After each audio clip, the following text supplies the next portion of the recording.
Welcome to episode 32 of the Fierce Fatty podcast.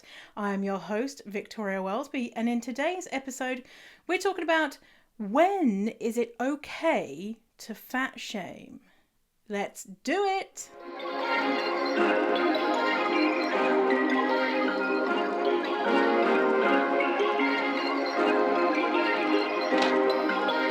Perfect. You're listening to the Fierce Fatty podcast.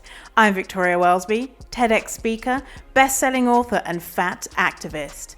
I have transformed my life from hating my body with desperately low self-esteem to being a courageous and confident fierce fatty who loves every inch of this jelly. Society teaches us living in a fat body is bad, but what if we spent less time, money, and energy on the pursuit of thinness and instead focused on the things that actually matter, like if pineapple on pizza should be outlawed, or if the mullet was the greatest haircut of the 20th century. So, how do you stop negative beliefs about your fat body controlling your life? It's the Fierce Fatty podcast. Let's begin.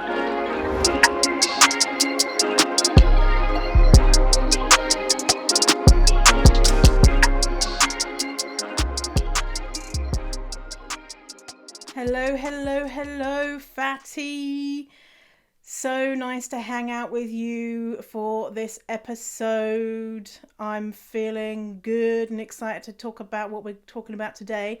The reason why I'm feeling good, every time I've come on the podcast recently, I'm feeling good because lockdown is kind of being loosened a little bit in Ireland.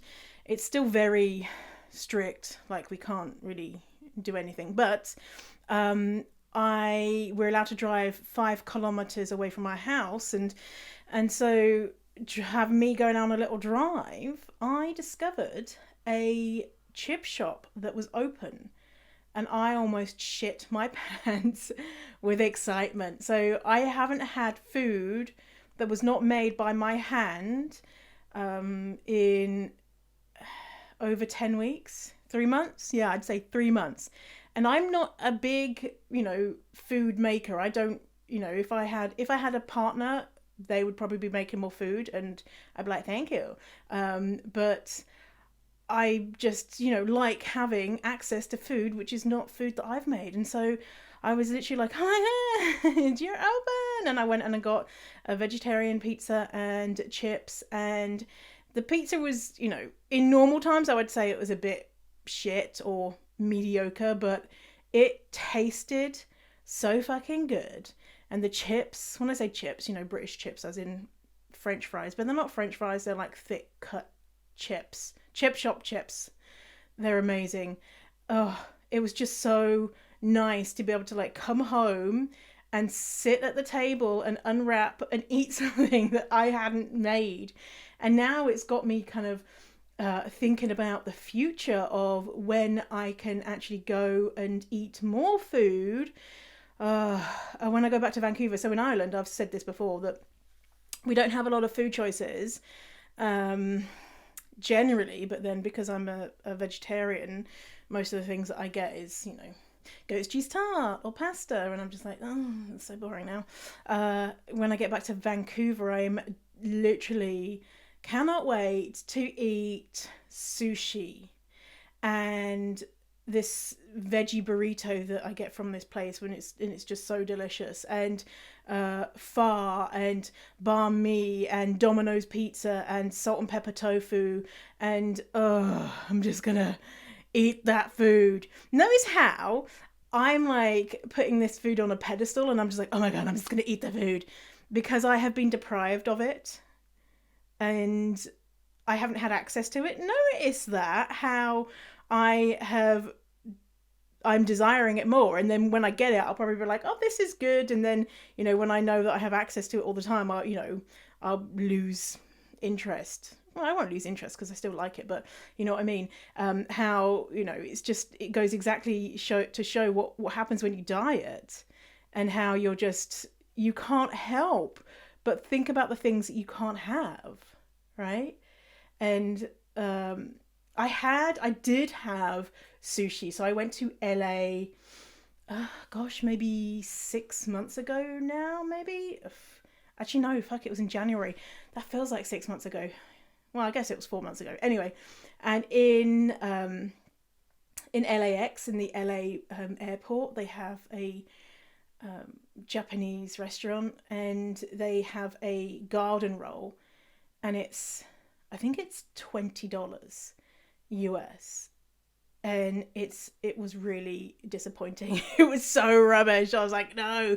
And the thing is, in Vancouver, because Vancouver's on the sea, we have really good and cheap sushi. And so a garden roll, which is basically what it is like some cucumber, maybe some avocado, maybe some carrot with some rice, that would cost like $2. And so for me to pay like $20 in US as well, so that would be probably 25 Canadian for this shitty little thing. That's how desperate I wanted sushi. So I can't wait to get back to Vancouver to eat the sushi. Oh, yeah, it's gonna be good. So I have got some more podcast reviews. Thank you, everybody. Since last episode, you've been showing me the love. I really appreciate it. I just want to share a couple.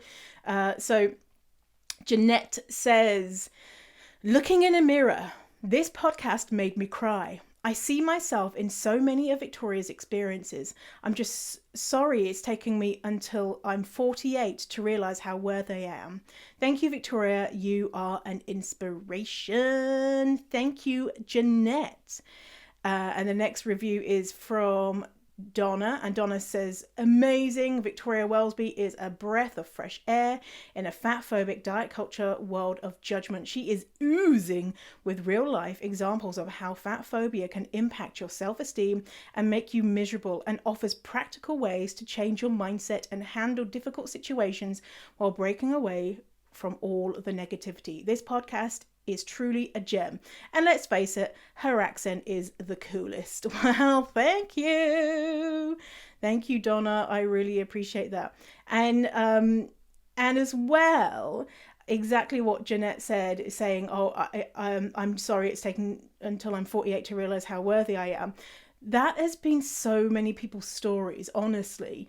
A lot of people getting to an age they think is too late, or, wishing they had found it earlier.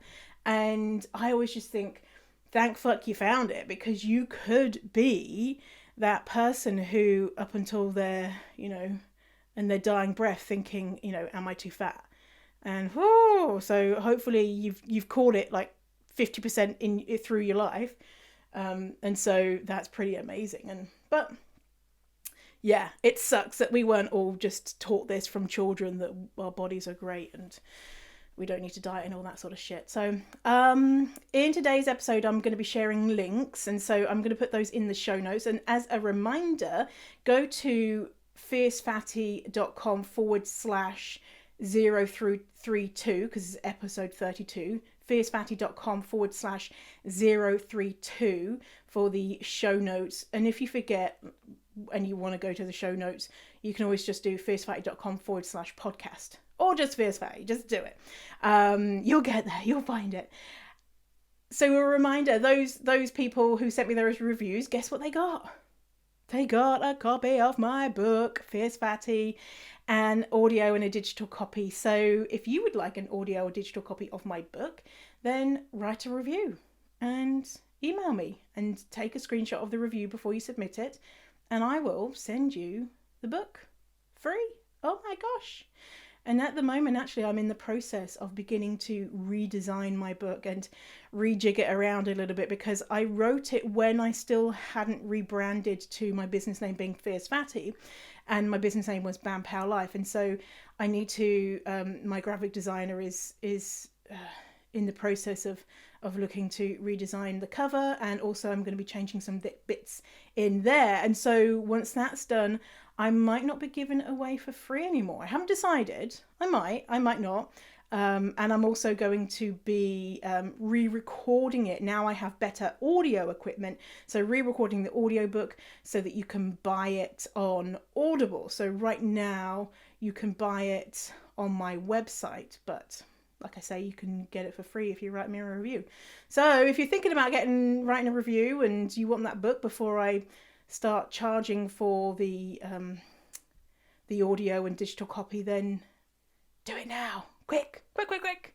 Then again, I might just keep it as it is. So anyway, all right. So today's episode, we're talking about whether it's okay to fat shame someone. And the reason why we are talking about this is because Nancy Pelosi, this is American politics, so sorry if you're not American or interested in American politics, but Nancy Pelosi fat shamed Donald Trump. And fat shamed him because he's a massive bellend, and he has started taking a medicine which is not intended for him to guard against COVID-19, hydroxychloroquine, which is super fucked up because it could literally kill him. And he just mentioned this medicine before, and I read a story about a couple, an older couple who went out and got the medicine. They took it and both of them died. This is before he said he even started taking it. So this will mean that people will die, because what it does is it increases your heart rate. I think it makes you more susceptible to heart attacks. And so he said this in a press conference, and everyone's like, he's such a fucking knob. And what Nancy Pelosi did, and Nancy Pelosi is obviously thinks he's a knob as well. She said, this is from the BBC. Asked on Monday night by CNN about Mr. Trump's remarks, Mrs. Pelosi said she would rather he not be taking something that has not been approved by the scientists, especially in his age group and in his, shall we say, weight group, quote unquote, morbid obese, they say. That was her quote. The US House of Representatives speaker said. So, and so she wasn't saying that he's quote unquote morbidly obese as a neutral descriptor, right? She's saying, oh, he's so fucking fat, he shouldn't be taking this because he's going to keel over and die any second, right? And so this is the first point that I want to talk about. Is it okay to fat shame a really awful, shitty person, aka Donald Trump? Well, the answer is no. No, it's not okay to fat shame someone who is a really terrible, awful person. Literally, there are hundreds of reasons why Donald Trump is a complete and utter bellend. Like, he's racist, he's sexist, he's a rapist, he's I'm just I'm so mad thinking about all the ways that he is a bad human being. Now, is his weight one of those features that make him a bad human being? Absolutely not. No. It is a characteristic about him as a person, which is just like any other fat person. None of our business. Not a personal flaw or failure. And not something that should be shamed. Do you remember when, I think it was about 3 or 4 years ago, when he was in the running to be president, and there was loads of these installations of these art pieces, which was Donald Trump naked, or what people thought he looked like naked. And everyone was like, yeah, this is so fucking funny. Oh my God, look, he's so fat, and look how small his penis is. That's transphobic, by the way, laughing at the size of someone's penis. And obviously it's fatphobic to say, oh, look how disgusting his body is because it's fat. Like, really? We have to go after his weight? Could we not go after the trillion other reasons why he is a horrific candidate to be president of the United States? Yeah, there's loads of other things, right? So what happens when someone like Nancy Pelosi, someone who is meant to be a liberal, says something like this?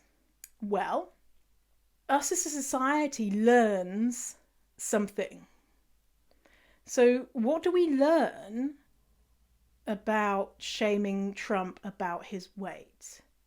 Well, a lot of people will learn that it is absolutely a-okay to shame Trump, and therefore shame anyone about their weight. And it's not. Some people might think, well, Nancy Pelosi, she wasn't being that mean. I mean, she said she used a scientific term, which is, quote, morbid, quote unquote, obesity, quote unquote. And that is not a scientific term. So morbid obesity, that term, the morbid part is 100% something that is not and should not be used in science. It's literally not used, right? It's something that I can't remember how many years ago, like 40 years ago, someone said, well, if someone's really fat, then they should be called morbid because they're about to die. But it's not actually a scientific term people use. And obesity, yes, that is a term that is used in science. But the word obese is modeled on the BMI scale, which in previous episodes I've explained why the BMI scale is super fucked up. And the word obese means to have eaten until gotten fat. And so it's perpetuating stigmatizing language. Those words, the O words, should not be in our language. It's a slur.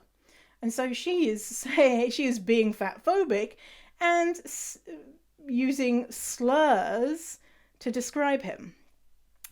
And so people who are liberal will learn that fat shaming is fair game and not actually a political issue.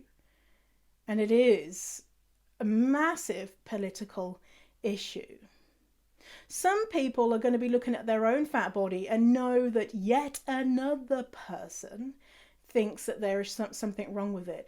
And, you know, if you are living a fat body, if you see your friends on social media being like, ooh, she really burned him with that comment, and that's so funny that she said that about him, she really showed him, you're learning from your friends that they think that your body is a joke as well. And it's not. Some people, after hearing Nancy Pelosi's comment, will avoid going to the doctor even longer because they fear the stigma that they're going to face, rightly so. That is directly impacting fat people's health. Some people will embark on yet another diet, which will damage their physical and mental health, again, directly harming fat people and even straight-sized people, because straight-sized people, of course, go on diets. Some healthcare providers are going to be buoyed in the idea that they need to shame their patients for being fat. And again, something that directly negatively impacts their well-being. And even more people are going to buy into the false information that having a high BMI means that you're at greater risk for COVID-19, which still there has not been any clear evidence or data to show that this is in fact the case. And recently even another study came out that showed that fat people are moderately better off against COVID-19 if they're fat. So and so this is just off the top of my head from hearing that she made that comment, the impact that fat shaming it has not only on fat people, on everyone. and it kills fat people every day. So it's not okay to fat shame a really awful person, especially if someone's really awful, because it means that they're going to have other things which are legitimate things that you can go after them for. So if they're an awful person, why not be like, hey, stop being an awful person, stop being a racist, a sexist, an Islamophobe, whatever it is. Versus being like, hey, you're fat. Oh, LOL. Oh, we really got them. Oh, we said that they were fat. Oh. It's just really, it's not cool in any way. So what about, is it okay to fat shame someone who is a thin shamer or a skinny shamer? Is it okay to fat shame someone who is shaming you for your weight and you're a smaller person? Or they're fat shaming you when you're a fat person? Is that okay then? If they're doing a low blow and shaming someone because they're so thin, should you retort with some like, well, fuck you, you're so fat? I want to read something that I got. I just happened to get in my inbox this morning from Reagan Chastain. Incredible Reagan Chastain. The blog Dances with Fat from Reagan. And Reagan wrote, is fatphobia the opposite of skinny shaming? So let me read you this little bit. This short blog post that Reagan penned. So, in a social media conversation, a fat person posted about fatphobia and received this response from a thin person. This is the response from a Facebook post from the thin person. I've never really heard of fatphobia, to be honest. I can tell you from the other side of the fence is pretty awful.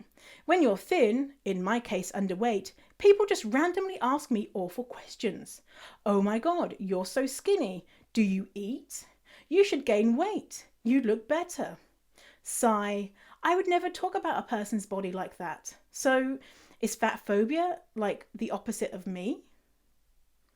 I'm sure this person was not ill-intentioned, but this is an excellent example of harmful behaviour that's driven by privilege, and in this case, thin privilege.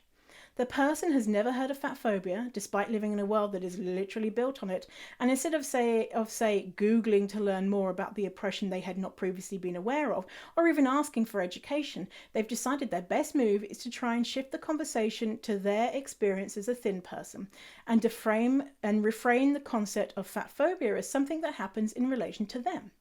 I'm sure that this person didn't mean to be harmful, but one of the ways that we can become more competent in dismantling oppression is to realize that centering ourselves in the discussion of other people's oppression is wrong, and that working to educate ourselves is the way to go. Now, to answer the question, is fatphobia the opposite of thin shaming? No, it's not. While thin shaming is wrong and harmful, fat shaming, including being asked rude questions, is just one component of fatphobia and weight stigma, which includes the shame, stigma, bullying, and systematic oppression that fat people experience. Our society is not built to accommodate fat people, meaning that fat people literally live in a different world than thin people, with greater oppression happening to those with larger bodies and those with multiple oppressions. A few examples. Fat people have many fewer options when it comes to clothes, and our options are often more expensive, including because they aren't sold in stores, so we have to pay for shipping both ways to try them on. This affects not just our ability to develop personal style, but our ability to dress appropriately for situations from job interviews to red carpets. Thin people have an expectation that they will be given accommodated by seats wherever they go, whether it's at a restaurant, on a roller coaster, at a wedding or funeral, on plane, etc. Not only do businesses often fail to accommodate fat people, but they often blame fat people and force us to pay twice as much for the same services. For example, a trip from point A to point B in a seat that accommodates us. Fat people often find it impossible to get ethical, evidence-based healthcare because our practitioners are so distracted by their stereotypes about body size and so committed to forcing our bodies to look different, even if they kill us in the process, that they fail to treat our actual health issues. Fat people are hired less and paid less than thin counterparts. A study by Jennifer Chenal at Vanderbilt found that heavy women earned $9,000 less than average weight counterparts, and very heavy women earned $19,000 less. Very thin women, on the other hand, earned $22,000 more than those who were merely average. And that's just the tip of a very large, very harmful iceberg. I'll mention that weight stigma harms people of all sizes, since it drives unhealthy thoughts and behaviors around the fear of becoming fat, though the harm it does to fat people would be enough to dedicate resources to dismantle it. Fatphobia is real, and it deserves entire conversations that are not diluted or derailed by the experiences of thin people. So I will link to that blog post if you care to share it, from Reagan Chastain. Excellent writer resource on how to dismantle fat phobia and diet culture bullshit. So the reason why I shared that is that a lot of people think that because they have been thin shamed, that they have similar experiences to people who are being fat shamed. And what that article is showing is that no, if you have a smaller body, you have privilege. You are able to fit into the world, and it absolutely is awful and offensive if someone says something rude to you, and it should not be allowed. You do not also then have to experience a world that reinforces those ideas. In fact, thin people live in a world that reinforces that their body is the right body. And so say if thin shaming is like 1 out of 100 on the, oppression spectrum, and fat shaming is 100, fat oppression is just, it doesn't compare, right? It's just they're two separate things. And so it's not okay to fat shame, and it's not okay to thin shame. And something that I see a lot when people are new to fat positivity and body positivity, they will share memes about how awful thin people are. And that is not okay. Like the memes like dogs like bones and men like real women. Well, fuck, fat people are not real people. Like, no. I hate that phrase, that fat, we're real people. No, anyone with a body is a real person, right? Because you're fat, it doesn't make you a real human being. And, someone who is thin is fake. That's not true. So that's not the way to go. Like, we don't need to divide ourselves and be like, listen, those skinny bitches over there. I mean, it's absolutely and right. We should look at the privilege that straight size people have and try and dismantle it. But by shaming someone's body to do that, that's not the way, because we're just doing exactly what we're trying to stop from happening. But recognizing that if you thin shame a straight size person, the damage that, the experience of being thin shamed is nowhere near the experience of being fat shamed in a society that hates fat people. So is it okay to shame a fat person if they thin shame you? No. Is it okay to fat shame a fat person who fat shames you when you're fat? No. No, none of that. We need to get away from thinking that talking about other people's bodies and comparing them and saying this body is better, even if you're saying fat bodies are better, is not okay. And again, recognizing that, obviously straight size people have thin privilege that fat people don't have, but it's still not okay to shame anyone for any physical attribute, really. I'm just not down for it. Ugh. Especially, I mentioned it before, like the penis size thing. I'm really into, I'm really into learning about like scam companies and multi-level marketing and pyramid schemes and all that. For years, I've been really into it and like following them and hoping that they don't trick any more people. Anyway, and so there's this really good person that speaks about LMMs and talks. She was talking about like this really shitty person, and she's like, "What? Have you got a really small penis?" And she just went on a like a 2-minute rant about how his penis must be small. And I'm like, "No, you've ruined it. I thought you were liberal, but you're not. You're shaming someone. They're literally a part of a scam corporation. Can't you pick on the fact that they are, defrauding people and not their penis size, which you don't know. But anyway, okay. So finally, this is one that I get genuinely asked. And the question is it okay to fat shame someone in a nice way because someone that I love is really unhealthy? And they don't say fat shame. They say, is it okay to tell someone that they should lose weight because they're really unhealthy?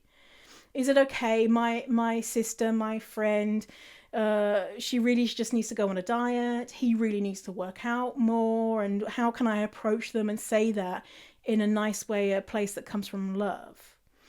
And when I was on that BBC show, the show producer came to me and was like, okay, so at the end of it, we were wrapping up filming, and they came to get my answer on something and brought the camera crew and everything, and was like, okay, so what do the audience do when they have a family member or someone that they love that's really unhealthy because they're fat?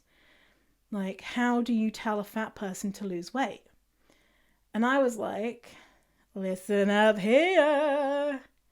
You don't. You mind your damn business. You don't. So, are you their doctor? No? Mind your damn business. And if you are their doctor, are you able to offer evidence-based, weight-neutral care for that person? No? Then maybe you need to educate yourself and mind your damn business if you're going to be prescribing a diet, because they don't work. But then some people say, but, they eat food that I have decided is unhealthy. They eat food. They eat food and they're fat. How do I get them to stop eating food? Well, this is how you do it. You mind your damn business. You mind your damn business. Shit. Like, when I work with people in coaching in my Fierce Fatty Academy, the amount of stories that I hear from fat people who say, my family told me, do you really need another helping? Do you really need to eat that? And it has really stuck with them and caused trauma and caused all other negative outcomes, which didn't include becoming thin, right? And so people also say, but what? What if I've never seen them exercise? They've never exercised in their whole life. Well, then should I tell them that they need to exercise and they need to lose weight? Well, this is what you need to do. You need to mind your damn business. No, are you the boss of them? Like, they might just not be an exercising type. They might exercise when they don't have the prying eyes of someone who's judging them on them. Maybe they do other things. Like, who maybe they don't, and it doesn't matter. You don't need to be moving your body to be a worthy human being or even to be healthy. And so people might say, but what if the fat person that I love doesn't like being fat and is trying to lose weight? Well, then should I help them then? Should I say, oh, this diet is really good and you can do it, you can lose weight? Well, in this circumstance, you should mind your damn business. And even that comes to, if you have a fat person in your life who is like fat and doesn't want to be fat And if they don't talk to you about this subject and they're losing weight on a diet or whatever, and they don't bring this subject up, you also shouldn't be like, hey, don't be on a diet, they don't work, you should just love your body, unless they bring up the subject, right? Just let them do what they want to do. And you can model your own positive behavior by not dieting and loving your fat body, or, whatever. So did they come and ask you for advice? No? Then mind your damn business. Right? So the reason why it's so important for people to mind their business when it comes to fat people's bodies, and presuming they know the health status of someone that they love because they have seen what food they eat, they have seen their body size, they have seen whether they exercise or how much they exercise or whatever, is you are actively harming them. Okay? You care about their well-being, you care about their health. Well, then you need to educate yourself on what fat phobia, shame, and stigma does to fat people. It is so damaging. So your job is to unlearn fat phobia. It's to understand that if you want to fight for a better health of someone you love, then you need to work to dismantle diet culture and our culture's deep fear of fatness. So if you really cared about someone in your life who's fat and you've decided is unhealthy, or you quote unquote know that are unhealthy because they said one time, oh, I don't feel well or whatever, or my doctor said that I have this issue or whatever, if you really care about their health, then you need to do work on yourself and not give them advice about how to reduce their body size, because you are further stigmatizing them, marginalizing them, shaming them, and that is not good for their health. So I'm going to read a little bit from Anti-Diet, which is Christy Harrison's book, about what shame does, and we've kind of spoken about it a bit, but let's round out on what it does. Okay, so this is page 136 of Anti-Diet by Christy Harrison. And we start with, weight stigma has been linked to an increased risk of mental health conditions such as disordered eating, emotional distress, negative body image, low self-esteem, and depression. That's understandable. It feels awful to be stigmatized, and people in larger bodies get stigmatized from all sides. They're often bullied and shamed in school, at home, walking down the street, and in the doctor's office. Because of the pervasive weight bias in our society, people in larger bodies are less likely to get hired for jobs, and even when they do, they're paid lower wages than their thin peers. They're also constantly barraged with media messages about the so-called quote-unquote obesity epidemic and the supposed perils of higher weights, which only reinforces the message that they've already gotten from all corners of society, and their bodies are a problem to be solved. What you may not know is that abundant scientific evidence shows that weight stigma, aka fatphobia, is also an independent risk factor for an array of negative physical health outcomes such as diabetes and heart disease, regardless of people's actual body size. That means two people at the same point on the BMI chart can have very different physical health risks depending on the degree of weight stigma they've experienced and internalized in their life. A person in a smaller body with a lot of weight-based self-loathing may actually be at greater risk for poor health outcomes than a thin person in a much larger body who's learned to accept their size and fight back against weight stigma.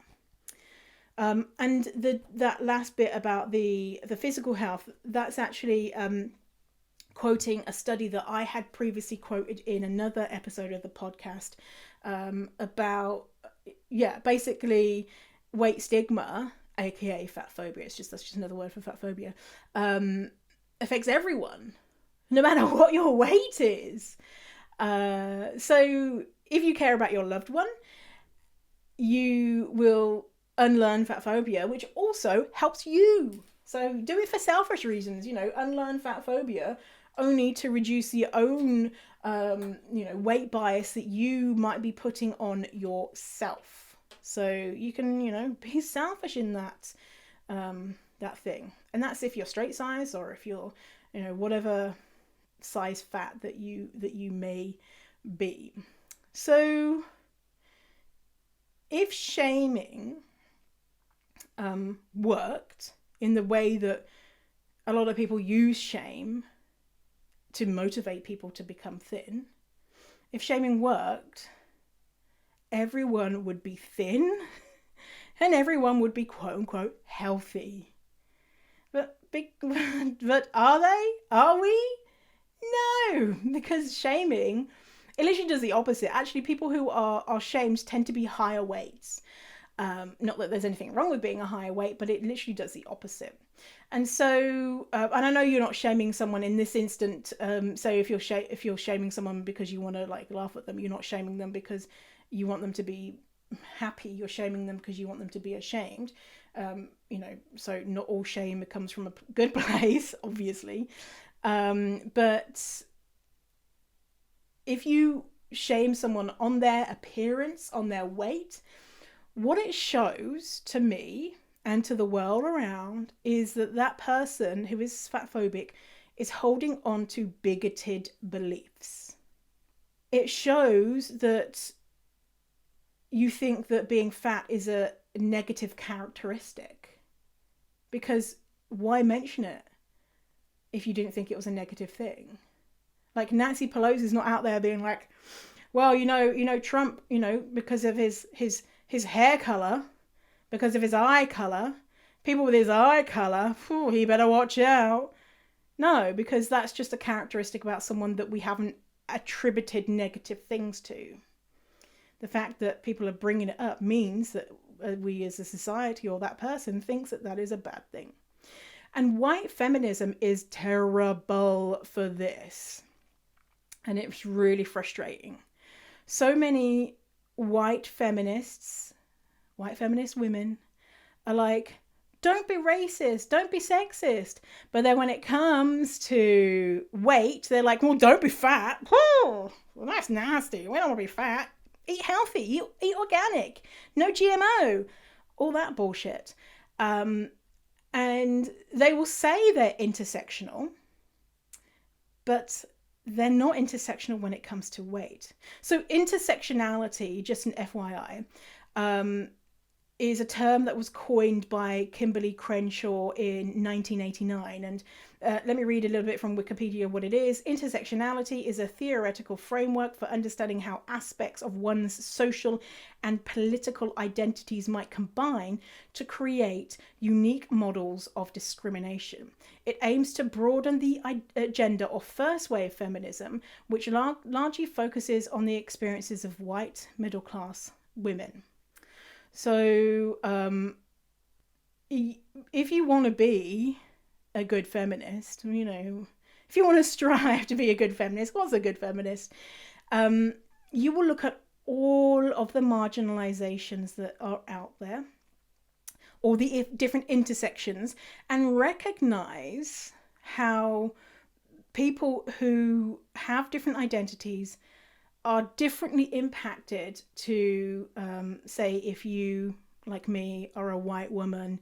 My life is just that little bit easier because I'm not a person of color. And if you are a white man, your life is just a little bit easier than if you were a white woman, or if you were a man of color, or if you were a fat man of color, or a fat woman of color, or a fat disabled woman of color. Or, the list goes on. And so there's lots of different intersectionalities. And so there's different waves of feminists who align with, like, we're really great feminists, but we hate transgender people. They're not, transgender women aren't women. And that is fucking bullshit. And so you've got those that they're called TERFs. trans exclusionary radical feminists. You also got SWERFs, which is sex worker exclusionary radical feminists. And it's the exclusionary bit which is fucked up. So feminism is saying, hey, let's just treat people equally, right? So loads of people are like, I'm not a feminist. I don't hate men. It's not about hating men. It's, do you think that that people that should be treated equally? Well, yes. Well, then you're a feminist. So, and that goes for fat people too. But it's so hard for some people because they're so deeply fat phobic, and they cannot see how fat phobia is a political issue, how health is a political issue, and they hold on to the idea that fat people just aren't trying hard enough, that they have quote unquote brought this on themselves or whatever, and that's not true. So, in conclusion, is it okay to fat shame someone who is a massive bellend, like Donald Trump? No. Go after the things that make them a bellend. Is it okay to fat shame someone who skinny shamed you, or fat shame someone who's fat shamed you because you're fat? No. Let's not go after people's appearances. And is it okay to fat shame in a nice way to try and get your fat loved one to become thin? No. And what does shame do? It damages our physical and mental health. And not just fat people, everyone in society is hurt by fat phobia. So let's just not do it, right? Should we decide that today? No more fat phobia? Should we decide? Okay. Are you in? Are you in with me to decide no more fat phobia? Okay, done. All right, we've banished fat phobia from the world. No more fat phobia for the next 1 second. Maybe there was not fat phobia for like 1 second right there. We did it. We did it with our brain power right then. Yeah, so if you want to tell someone to fuck off because they're an absolute knobhead, they're the worst human in the world, just tell them to fuck off, and don't say fuck off, you fat piece of shit. Just say fuck off, you piece of shit. You know? It's, yeah, let's not be bigots. I discovered, hey, guess what? I discovered, this is like 2 years old. I'm on the cutting edge of discovering new singers, but I discovered a new fat singer from Israel called Netta. And Netta has got some really cool songs. And what Netta does is she like beatbox, and you know, one of those loop machines where you'll lay down a beat and it's on a loop machine, and then you'll do like another bit and then it's blah, blah, blah, and then make a song out of it. It's really good. And so she won the 2018 Eurovision Song Contest. Now, if you were not European, you might be like, what the fuck is the Eurovision Song Contest? Well, it is... I don't even know how to begin to describe it. It is, so all of the countries in Europe, and I think some countries actually that are not in Europe have joined as well, will come together once a year, and they will bring their best singer to sing a song, and all the countries in who are in the competition, like all the citizens of the country, will vote for who's the best song. Now, traditionally, it is super cheesy and funny. Like, the people are not necessarily sending like their best. Like, I'm like, well, why doesn't the UK send, like, I don't know, the number one pop star at the time? Well, because the number one pop star at the time is like, no, I ain't wasting my time on the Eurovision Song Contest. And so you get you know, really quirky and unique offerings from different countries, and you know, a lot of times it's a bit shit. And we always had an Irish commentator, and he was really funny. He died in the last few years. I don't know who. I think there's another Irish person that does the commentation or commenting narration. You know what I mean, on it, and it's pretty good still. But this year they couldn't have it because of COVID, and Netta did a song again in this year's Eurovision Song Contest. Anyway, so there's one song that I'm really vibing on, which is Bassa Sababa, Bassa Sababa, da da da da da, and she's got like very colourful video. So I'll link to that in the show notes, fiercefatty.com/032, or if you just want to go and find it right now, Bassa Sababa from Netta, Netta, and it's Bassa, next word, Sababa, Bassa Sababa. Yeah, so fatty singers. If you come across any cool fatty singers, let me know. I'm always trying to collect them, find them, add them to my playlists and whatnot. So let me know. And a reminder, leave a review, would ya? That would be really cool. And if you ever want to consider joining Fierce Fatty Academy, which is the place where I teach you all of the juicy stuff, then feel free to drop me an email, victoria@fiercefatty.com. Go onto my website and sign up for the waitlist. I open the door sporadically, so who knows if the doors are open now. They're not. I'm like, who knows? Well, I know they're not. But you can get on the wait list to if you go on the website or just email me or whatever. So, all right. Well, thank you for hanging out with me today. It's been a slice as always.